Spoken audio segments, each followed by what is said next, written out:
Hey, what's up, guys? It's Rory. Today I'm going to take you behind the scenes with a client who had questions about how to hire, when to hire, what position should I hire for.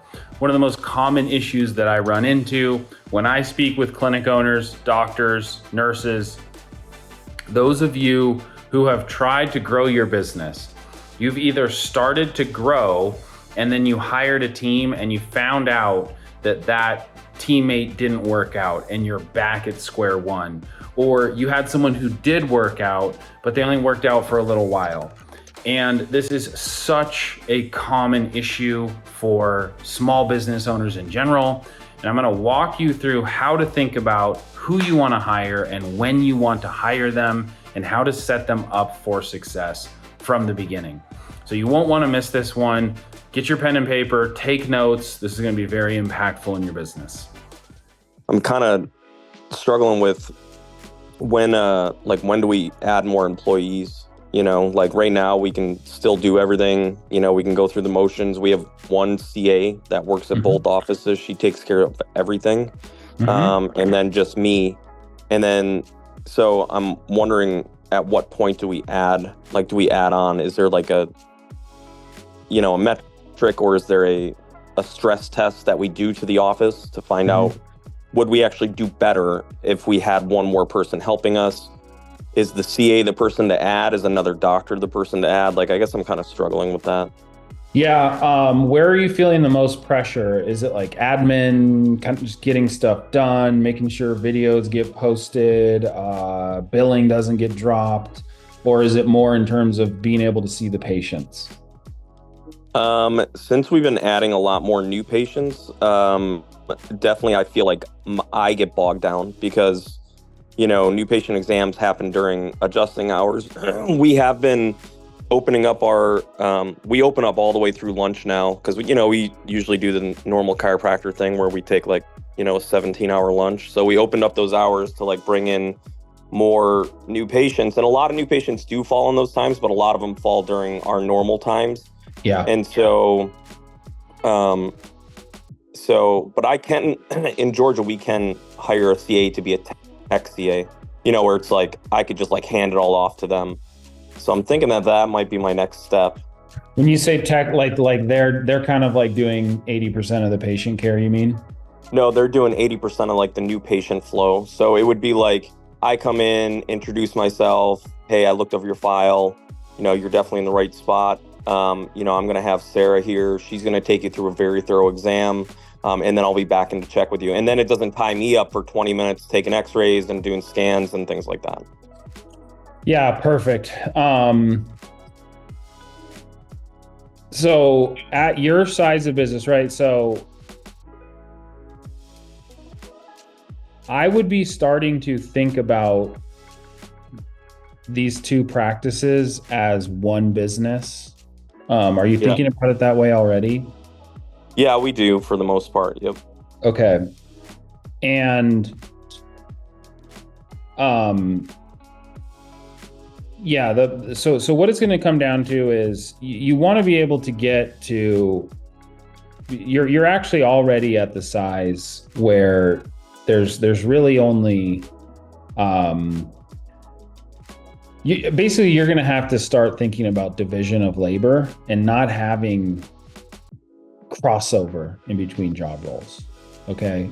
So either you or your wife is going to have to say, I'm going to be the CEO and I am going to be responsible for selling and marketing and vision.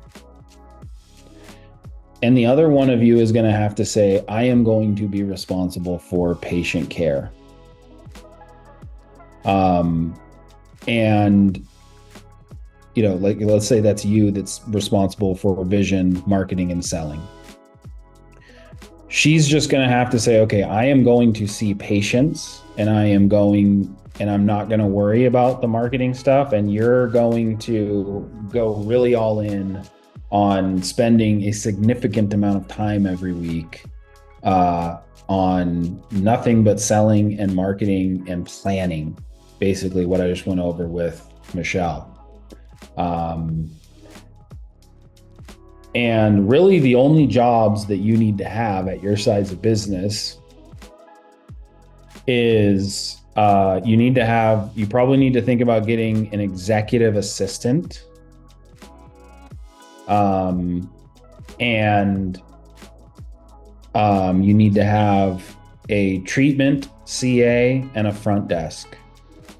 And that's it. And you should be able to get to, with your two practices where you're already at, you should probably be able to get to 100K a month with just those jobs. And your executive assistant is not going to be like that's kind of like your office manager. Like a lot of people think of office manager in the clinic setting.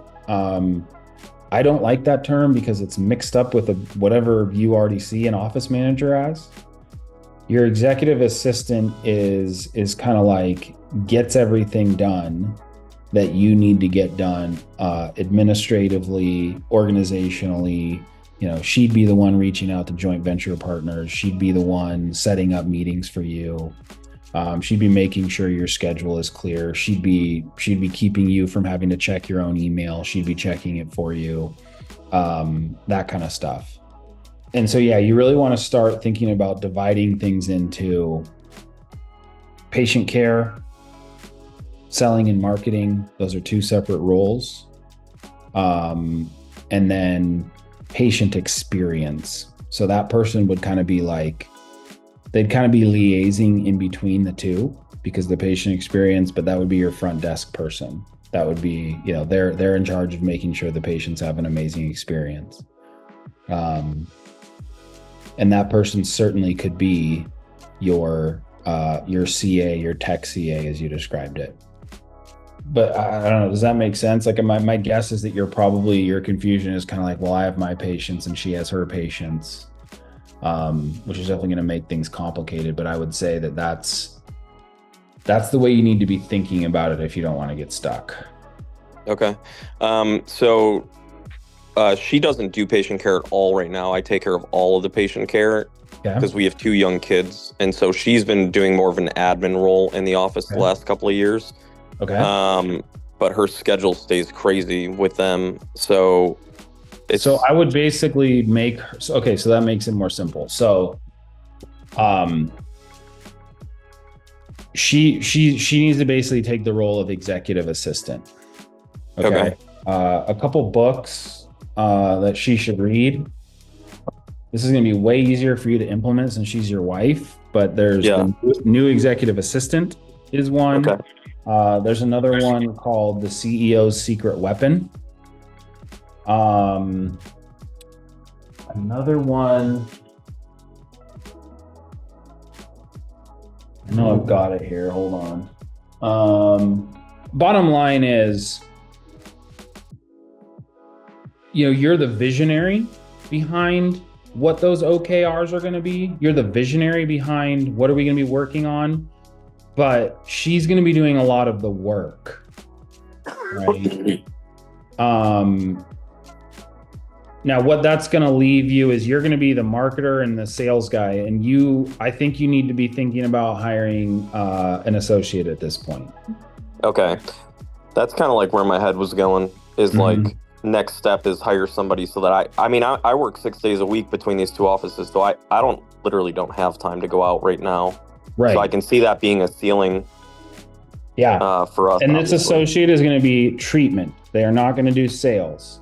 You keep the sales. And sales meaning like if our sale process like culminates at a report of findings and that's where they're paying us, am I still doing the report of findings? Yeah. Okay, got it. Okay, so it's just going to be like, hey, like I take them through the new patient experience, so to speak, and really sell them on our clinic. And then it's just like, hey, we have world-class chiropractors here. They're going to take care of you. I already got you plugged in. Yeah, exactly. Got it. Yep. Yeah, I love that. If you have 75 patients a day, he sees 70 of them. Like you might do a couple of adjustments, but like he or she is there to take care of the patients. Got it. Okay, cool. Love it. Yep. Yeah. That makes sense. Thank you. Yeah, no problem. Thanks for watching. If you found that helpful, click over here for another useful video, or click over here to subscribe to the channel and be notified every time we drop a new video.